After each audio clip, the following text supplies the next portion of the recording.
دا ډېرې قریبي رشتې دي، ډېرې خوږې رشتې دي، ډېرې نږدې رشتې دي. دا ټول وشو، د دغو وفات وشو، شهادت وشو. چې کله د پلار خبر راځي، دا زنانه د پلار د مرګ سره دا پوښتنه کوي چې د حضور صلی الله علیه وسلم سلامت دی او په حفاظت سره دی او که نه دی. چې کله د ورور د وفات خبر راځي، د شهادت خبر راځي، دا زنانه وایي چې حضور صلی الله علیه وسلم د زوی د شهادت خبر راځي، هغې کې هغه دا هغه خپل پلار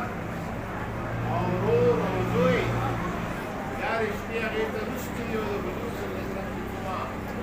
تعلق دی او نسبت دی او رشته ده، دا د هغو په د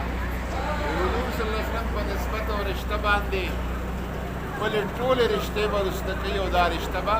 مخې ته کوي. زمونږ د تنظیم اهل سنت والجماعت د دغو علماو، د دغه مفتیانو، د دغه میلادونو او محافلو دا مقصد هم دا دی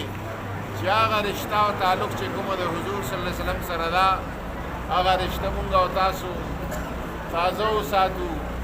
د هغې عهد او وعده چې کومه د حضور صلی الله علیه وسلم سره د مونږ ده، د محبت او د